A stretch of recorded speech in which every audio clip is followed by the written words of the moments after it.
और आज बजट आ रहा है और बहुत ज़्यादा नंबर्स का घोरक धंधा तो आम आदमी को समझ में नहीं आता। उसको बस अपनी रोज़ी रोटी के लाले होते हैं। बच्चों की फ़ीसें कैसे पूरी करनी हैं, बिजली के बिल कैसे देने हैं। इस आम आदमी के लिए ज़िंदगी वैसे ही बड़ी मुश्किल हो गई है। इस बजट से क्या मुश्किल बढ़ सकती है या जैसे हालात हैं वैसे रहेंगे? यानी कि ऑलरेडी मुश्किल हालात हैं तो ऑलरेडी मुश्किल जो हालात हैं उसी से हमें निपटना पड़ेगा, नबर्द आज़मा होना पड़ेगा। क्या चीज़ें हैं जो पिछली हुकूमत ने अच्छी की, क्या चीज़ें हैं जो अच्छी नहीं की और इस मरतबा क्या तवक्को की जा सकती है, कहाँ बेहतरी की गुंजाइश है, हम सारी चीज़ों पर बात करेंगे। हमारे साथ मुख्तलिफ मेहमान होंगे, लेकिन अभी हमें ज्वाइन किया है डॉक्टर खाकान हसन नजीब साहब ने, ex adviser to finance ministry. बहुत शुक्रिया आपका डॉक्टर साहब, आपने वक्त दिया। डॉक्टर साहब, सबसे पहले तो इक़्तिसादी सर्वे जो आया है ओवरऑल इन अ नटशल आप बताइए हमें इस पे कि ग्रोथ हमारी ज़बरदस्त नज़र आ रही है। उसमें एग्रीकल्चरल ग्रोथ भी है, एक्सपोर्ट भी हमारी बड़ी है, सर्विस ग्रोथ भी है। सो इतने बुरे हालात नहीं थे जितना मौजूदा हुकूमत कहती है, या फिर उसकी कुछ कॉस्ट थी जो रुपए की सूरत में थी, जो इकॉनमी ओवर हीट होने की सूरत में थी और उससे बैलेंस आउट नहीं हो रही थी ये चीज़ें। बिस्मिल्लाहिर्रहमानिर्रहीम, it's always a pleasure to be with you in the morning. I think आपने प्रीएम्बल बहुत अच्छा रखा है। प्रीएम्बल ये है कि ग्रोथ तो हुई है, जिससे जॉब्स भी क्रिएट हुई हैं, विच इज़ पॉजिटिव नोट। इसके अलावा हमारी एग्रीकल्चर अच्छी हुई, तो 1000 से 1200 अरब रुपए जो हैं एग्रीकल्चर में गए, तो लोगों की ज़िंदगी वहाँ पे भी थोड़ी सी आसान हुई। पर जैसे आपने कहा कि ये एक कीमती ग्रोथ थी, this is an expensive growth. ये एक्सपेंसिव ग्रोथ इसलिए है कि हमारे जो इम्पोर्ट्स हैं वो उस हद तक बढ़ गए कि हमारे लिए जो बैरूनी अदायगियों का खसारा था, जिसको टेक्निकल टर्म्स में करंट अकाउंट कहते हैं, बट जो उसका खसारा था, आप ये सोचें कि वो सिर्फ पहले सोचा गया था कि 3 अरब डॉलर का खसारा होगा, कि सब कुछ बाहर से पैसे आ गए और हमने बाहर अदायगी कर दी तो हमें 3 अरब बोरो करने पड़ेंगे। अब वो चला गया है 16 अरब पे, तो मसला आके यहाँ खड़ा हुआ। तो ये जो अच्छी ग्रोथ थी ये एक एक्सपेंसिव हो गई। अच्छा, इसको भी बड़ी भारी चुकाना पड़ी है। बिल्कुल सही, तो उसको ठीक कर लेना चाहिए था। मेरा ख्याल है कि यहाँ से अच्छा बजट लेके चले थे, अच्छी ऐसी स्कीम्स लेके चले थे जिससे स्टेट बैंक जो है पैसे दे रहा था आसान शराइत पर लोगों को। बट बीच में जब ये देखा कि जो पेशेंट है वो चलने की बजाय दौड़ रहा है और सस्टेनेबल नहीं होगा, तो उसको वापस चलने पे ले आते, तो ज़रा सा अर्ली अगर करेक्टिव स्टेप्स ले लेते तो ये खसारे ना बढ़ते।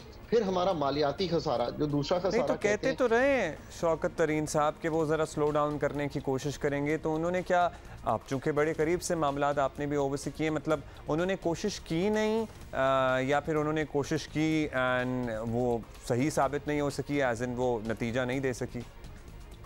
आई थिंक थोड़ी सी डिलेड कोशिश हुई और coordination with the state bank जो है वो अगर और बेहतर हो जाती, क्योंकि वो एक्सपोर्ट रीफाइनेंस और दूसरी स्कीम्स दे रहे थे 3% पे, और लार्ज स्केल ने बहुत बोरो किया और उसमें से गाड़ियां भी ली गई और वो चीज़ें भी हुई।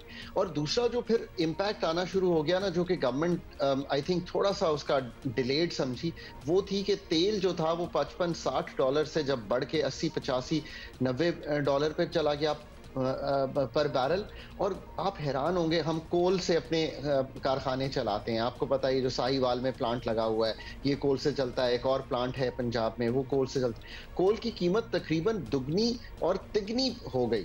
तो इतनी जब कीमतों का बाहर से भी बढ़ना शुरू हुआ, तो उस वक्त तो हमें फौरन, जिसे कहेंगे ना आप, ऐसे मेजर्स पे चले जाना चाहिए था कि ये पेशेंट को हम कम फीडिंग करते जो इंपोर्ट से हो रही थी। पर गाड़ियां भी आती रही, मोबाइल्स भी आते रहे। 25% जो इंपोर्ट्स थी वो नॉन एसेंशियल थी, यानी कि अच्छा, इसके साथ साथ एलएनजी बहुत महंगी हो गई। हम एलएनजी आप आम सारिफ के लिए खरीदते थे, आप समझें कि 13 डॉलर की, तो वो एलएनजी 26 डॉलर की हो गई। तो जब ये सब कीमतें बढ़ी और हमारा तिजारती खसारा जो है वो इस साल रिकॉर्ड 48 अरब डॉलर होगा। आई मीन ये कहीं 25-30 अरब डॉलर हुआ करता था। सो ये सारे ने, जैसे आप कहेंगे ना, एक इम्बैलेंस है, एक ऐसी कैफियत कायम कर दी इकोनॉमी में जिससे तकलीफ बढ़ती चली गई। और आखिर में हम कल रात को खड़े हुए आपके प्रोग्राम की वसातत से शेयर करते हैं 9.2 बिलियन डॉलर के रिजर्व्स पे। हमारे जो स्टेट बैंक के रिजर्व्स हैं वो एक साल पहले 16 अरब डॉलर थे। तो आप सोचें कि आपकी लॉकर में 16 अरब डॉलर का सोना पड़ा था, आपका जाती, और आपने पता नहीं क्या खर्चे किए। अपने डेट्स पे करने के लिए, अपनी इंटरेस्ट पे करने के लिए, कि आपके पास रह गए 9.2 बिलियन डॉलर। मतलब इतना आपको भी जल्दी ये सारा रिजर्व हमारा डिप्लीट हुआ है। जहां हम पॉलिसीज़ की बात कर रहे हैं, 1750 अरब रुपए की tax exemption to industries and exporters. मतलब जहां हम टैक्स रेवेन्यू कलेक्शन की बात करते हैं, जहां हम ज़ाहिर इकोनॉमी ठीक करने की बात करते हैं, क्या इससे कम पे भी गुजारा हो सकता था? अब आप मईशत दान भी बनते जा रहे हैं साथ साथ, जिस तरह सर आपकी शागिर्दी में हम थोड़े से या देखिए, this is the serious issue, right. ये 1757 अरब का जो आपने जिक्र किया, ये हमारे इकोनॉमिक सर्वे में है, ये टैक्स एक्सपेंडिचर है, ये मराहत हैं जो उन लोगों के पास हैं जो ऑलरेडी एलीट को मिली, हाँ इलीट हैं, कंफर्टेबल हैं, ये उनके तरफ टारगेट हो गई हैं। सो पाकिस्तान को अब ये सोचना है कि क्या इस दफ़ा की जो सैक्रिफाइस है, बिजली की कीमत बढ़ने की, पेट्रोल की कीमत बढ़ने की, गैस की कीमत बढ़ने की, टैक्सेस की बढ़ने की, ये हमने आपने या साहिब हैसियत लोगों ने ही देते चले जाना है कि हमें टैक्स करें, और जो वल्नरेबल हैं और जो मिडिल इनकम अर्नर्स हैं, ये जो अर्बन मिडिल क्लास है, ये बहुत हिट हुई है क्योंकि इनकी सैलरी फिक्स्ड है। तो ये 1757 में से आज जब बजट आएगा तो आप उम्मीद रखिए कि, और मैं आप ये भी इंफॉर्मेशन है कि इसमें से कुछ मराहत जो हैं वो चली जाएंगी। हम हर साल इसमें से मराहत निकालते भी रहे हैं। जब मैं गवर्नमेंट में था, हम हर साल कोशिश करते थे 200-250 कम करें। पर आप ये सोचें कि पाकिस्तान में जिस वर्ड को पॉलिटिकल लीडरशिप सारी ही यूज़ करती है, इलीट कैप्चर इतना स्ट्रॉन्ग है कि जब मैं अपनी नज़र इस चीज़ से उठाऊंगा गवर्नमेंट में, तो पता चलेगा कि जो 200-250 की निकाली थी, फिर 300 की नई आ गई हैं। हाँ, मतलब डॉक्टर साहब 2018 में अगर 500 अरब थी, तो उसके बाद 2021 में हम 1757 अरब की बात कर रहे हैं। वो तो डबल से ज़्यादा, ट्रिपल से ज़्यादा की बात हो रही है। मतलब this was a huge cost जिसकी कीमत हम सबको चुकाना पड़ी है अपैरेंटली। अब आप ये देखिए कि मैं आपको एक मिसाल देता हूँ, नाजरीन समझ जाएंगे। हम इस वक्त $25 की LNG ले रहे हैं बाहर से। हम इसी LNG को अपनी इंडस्ट्री को सब्सिडाइज करके $6.5 की दे रहे हैं। अब अगर ऐसा होता रहेगा तो फिर तो इंडस्ट्रियल कंपेटिटिवनेस की तरफ जाने से हम यही कहेंगे कि हम उसको एक मराहत दे के इस इंडस्ट्री को चला रहे हैं।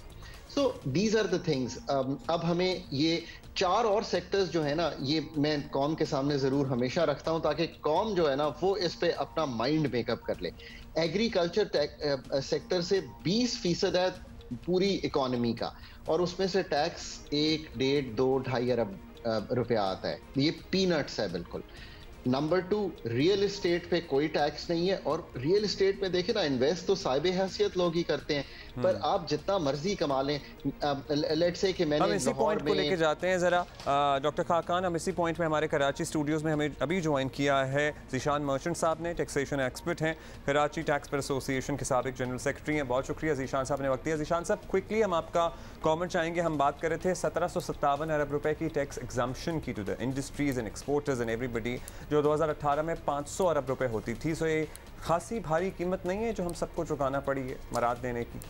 जी ज़रूर, बिल्कुल, ये आपने बिल्कुल सही फरमाया कि जो कॉस्ट ऑफ एग्जेम्पशन है वो ओवर द इयर्स जो है वो बढ़ती चली जा रही है, और हर सेक्टर ने या हर बिज़नेस ने अपने आप को ग्रोथ के लिए जो है गवर्नमेंट से बतदरीज बहुत सारे अदवार में ये एग्जेम्पशंस मांगी गई हैं, और वो ऑब्वियसली इकानमी के साइज़ को बढ़ाने के लिए और इकानमी को बढ़ाने के लिए वो गवर्नमेंट ने कहीं ना कहीं वो एग्जेम्पशंस दी हैं, जिसका आज हजम जो है वो बहुत ज़्यादा बढ़ गया है।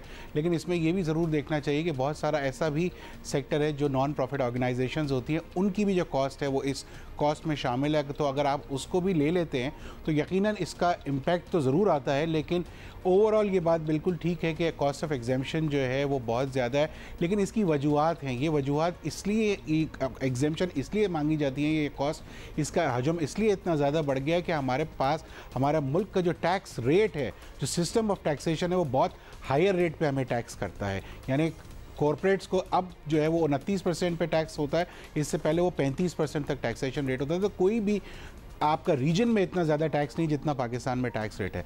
तो अगर ये टैक्स रेट कम हो जाए, जिसके ऊपर हम बड़ी दफ़ा गवर्नमेंट से बात कर चुके हैं कि आप फ्लैट लो रेट टैक्सेशन की तरफ जाएंगे अगर, तो ये यकीनन हर एक के लिए जो है एक सा रेट हो जाएगा और फिर किसी की जेब पे भारी नहीं पड़ता। अच्छा ज़ीशान साहब, सैडली कि मतलब आप ना सिर्फ इस हुकूमत से बात कर रहे हैं, आपने इससे पहले भी गुज़श्ता कितनी हुकूमतें गुजरी हैं जिनसे आप लोगों ने बात की होगी।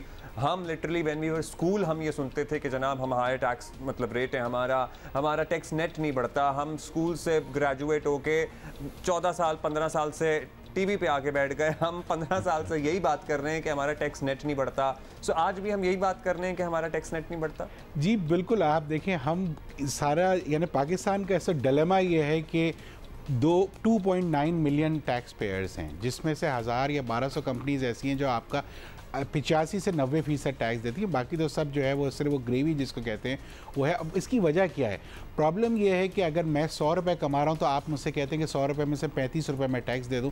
ये मुमकिन नहीं है, कोई दुनिया में ऐसा टैक्स नहीं देता। और वो कहता है कि भाई मैं 35 रुपये नहीं दे सकता। हाँ, जहाँ हायर टैक्स रेट है वहाँ एजुकेशन फ्री है, वहाँ हॉस्पिटलाइजेशन फ्री है, वहाँ बेसिक इम्यूनिटीज़ अवेलेबल है, वहाँ लाइफ सिक्योरिटी है। यहाँ तो ये सारी चीज़ें हमें खुद करनी पड़ती हैं, तो इसके बाद हम ये क्यों हायर टैक्स रेट दें, ये सवाल बनता है। अब NHS टाइप सिस्टम्स हैं। एब्सोल्युटली, आपने you nipped in the but. अब बात ये है कि अगर ये सारी चीज़ें आप गवर्नमेंट स्टेट अगर मुझे प्रोवाइड कर रही है, फिर मुझसे वो हायर टैक्स चार्ज करने का मजाज रखती है। लेकिन अगर ये सारी चीज़ें मुझे अपनी सिक्योरिटी भी मुझे खुद करनी है, अपनी हेल्थ भी मुझे खुद करनी है, अपनी स्कूलिंग भी मुझे खुद करनी है, तो ये मुमकिन नहीं है कि मैं 100 रुपये में से 35 रुपये आपको दे दूं और 65 रुपये में ये सारी कॉस्ट भी बर्दाश्त करूं। तो ये यहाँ से फिर चोरी शुरू होती है, क्योंकि जब आप हायर टैक्स रेट रखेंगे तो चोरी होगी। अगर आप यही रेट जो है अगर 10% कर दें तो जो 10 रुपये कमा रहा है वो भी 10% टैक्स दे यानी 1 रुपये, और जो 100 रुपये कमा रहा है वो भी 10% टैक्स दे यानी 10 रुपये। तो इक्वालिटी भी हो जाएगी और किसी की जेब पे भारी भी नहीं पड़ेगा। गवर्नमेंट को इस बात पे सोचने की बहुत ज़रूरत है। बस हम यही बात करते हैं ना, ज़ीशान साहब के सोचने की ज़रूरत है। पता नहीं कौन सी वाली गवर्नमेंट कब सोचेगी। तो डॉक्टर खान आपका ज़रा हमने पॉइंट ऑफ व्यू इस पे लेना है कि सर ये आपने सुन ली होगी, आपने भी ये बातें सुनी होगी, हम कभी इस निज़ाम को ठीक कर पाएंगे? आप लोगों ने अपने दौर में कोशिश की थी जब आप थे मिनिस्ट्री से एसोसिएटेड। देखिए बिल्कुल ये आपकी बात बजा है। कोशिश इसमें होती रहती है, इस वक्त भी हो रही है, just to be fair to every government that has been. But Pakistan चूंकि एक ओलिगार्की स्ट्रक्चर में, ओलिगार्की से मतलब है कि वेस्टेड इंटरेस्ट इतना ज्यादा है और रसाई भी उन्हीं लोगों की है कि हम इसको ब्रेक नहीं कर पाए। दूसरा जो मसला है ना कि ये क्यों नहीं ब्रेक हो रहा, ये ज़ीशान जैसे लोग हमारे पास आते हैं, हम इनकी बात सुनते हैं, मतलब you know I still stay associated with the government मेरी भी से भी मशवरा लेती है, आज सुबह भी ले रही है। बट बात यह है कि कॉम्पिटेंस लेवल जो है ना टू डिलीवर, और ये पॉलिटिकल लीडरशिप की बात नहीं कर रहा, हम हर टियर में let's be honest to each other, हमारा मसला जो है पाकिस्तान का वो है एक कॉम्पिटेंस का जो हमारी जो डेग्रेडेशन इन कॉम्पिटेंस हुई है। मतलब चाहे वो ब्यूरोक्रेसी हो, चाहे वो बिजनेसेस की कम्पिटिटिवनेस हो, चाहे वो एग्रीकल्चर की प्रोडक्टिविटी हो, ये सारा इशू है कॉम्पिटेंस का। बट हैविंग सेड दैट हमें बिल्कुल इस तरफ जाना चाहिए। देखिए इस वक्त जो 2-3 चीजें, एक तो हमें ये सोचना है कि हाई बर्डन सेक्टर्स हैं सैलरी और मैन्युफैक्चरिंग, इस पे आज कोई टैक्स नया जो है कम से कम लगना चाहिए। नंबर 2, लो बर्डन्ड सेक्टर्स हैं ट्रेड, यानी कि रिटेल, होलसेल, तो इस पे हमें मूव करना है। और एक तीसरा सेक्टर है जिसको मैं कहता हूं जीरो बर्डन्ड सेक्टर, वो है रियल एस्टेट और हमारा एग्रीकल्चर। अगर पहले तो आप ये क्लैरिटी कायम कर लें अपने दिमाग में कि पिछले बजट के बाद इस बजट को इस पे लेके चलें हमें कि ये 3 टियर्स हैं, अब हमने करना क्या है। और दूसरी ये बात है कि you know I want to speak to the people of Pakistan today and that is कि टाइम इज वेरी डिफिकल्ट, इसमें कोई शक नहीं है। अगर मैं आपको कहूं कि कोई रिलीफ आ जाएगी, I would be lying to you, नहीं आएगी। बट ये है कि एक ही होता है ना कि मेरी एक सेहत है यहीं पे स्टेबल हो जाए और ख़राब ना हो, तो हम अल्लाह से शुक्र करते हैं कि चलो अल्लाह मियाँ हम यहीं पे। सो अगर जो बोझ है उसी पे रुक जाए तो बड़ी बात होगी। So let's think. बट अब जो भी करना है ना वो आपने खुद करना है। मतलब मैं तो इंडिविजुअल बिहेवियर का वैसे ही फैन हूं, बट इस वक्त इंडिविजुअल इकोनॉमिक बिहेवियर डिफाइन करेगा कि अगले 6 महीने आपकी जात से कैसे गुजरेंगे। अगर 4 कमरों में सो रहे हैं 3 में आ जाएं, 4 एसी चला रहे हैं 3 में आ जाएं। अगर एसी को 26 पे सेट करते हैं 28 पे आ जाएं। अगर संडे को गाड़ी चलाते हैं ना चलाएं। अगले 6 महीने दुनिया भर में टफ हैं। अगर 1000 रुपया सेव करते हैं 1200 सेव करें।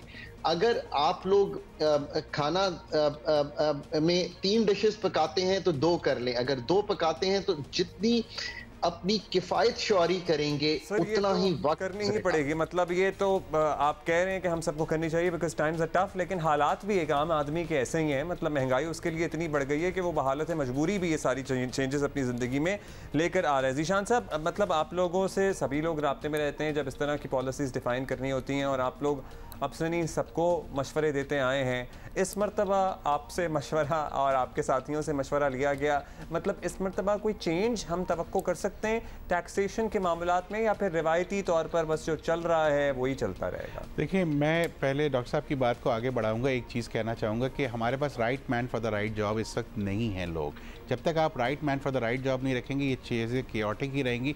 कोई आप अच्छी चेंजेस एक्सपेक्ट नहीं कर सकते जब तक आप इंटरेस्ट रेट को नीचे नहीं करेंगे। देखें, Pakistan is a consumer economy. हमारी दुनिया की 10वीं या 11वीं बड़ी हम कंज्यूमर रिटेल मार्केट है, तो हम वैसे कोई चीज़ इतनी एक्सेस तो बनाते ही नहीं कि हम उसे एक्सपोर्ट करें।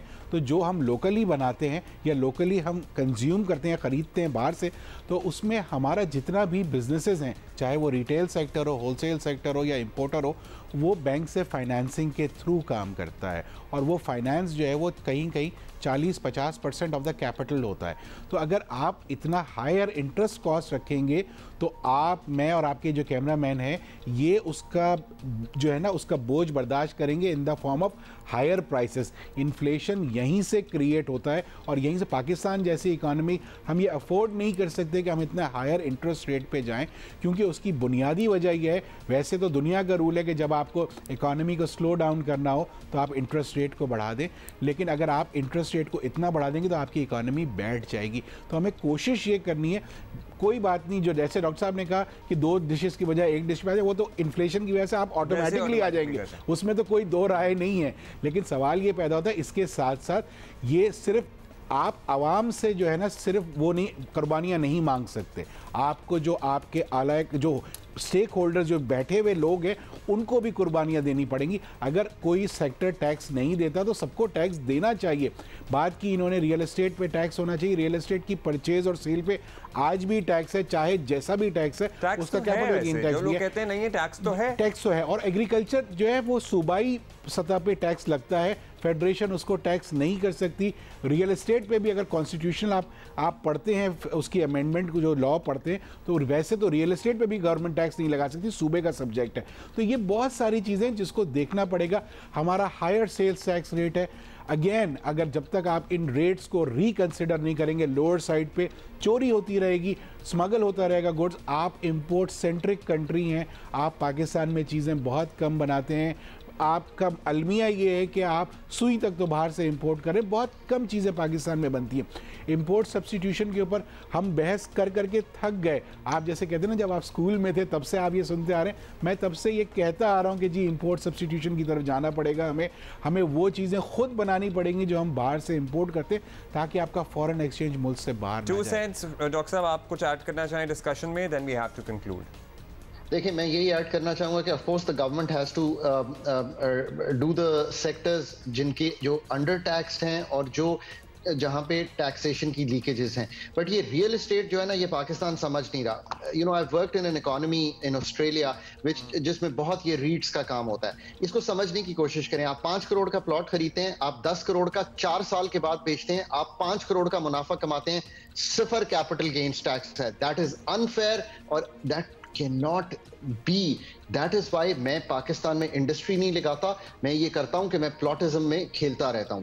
So just think about agriculture पे भी एग्री इनकम टैक्स जो है, आई डोंट केयर, अगर आप नहीं पैसे बना रहे जरूर टैक्स ना दें। ये जो इनपुट टैक्सेस हैं और जो प्रोविंशियल टैक्सेस हैं, that's a different thing all together.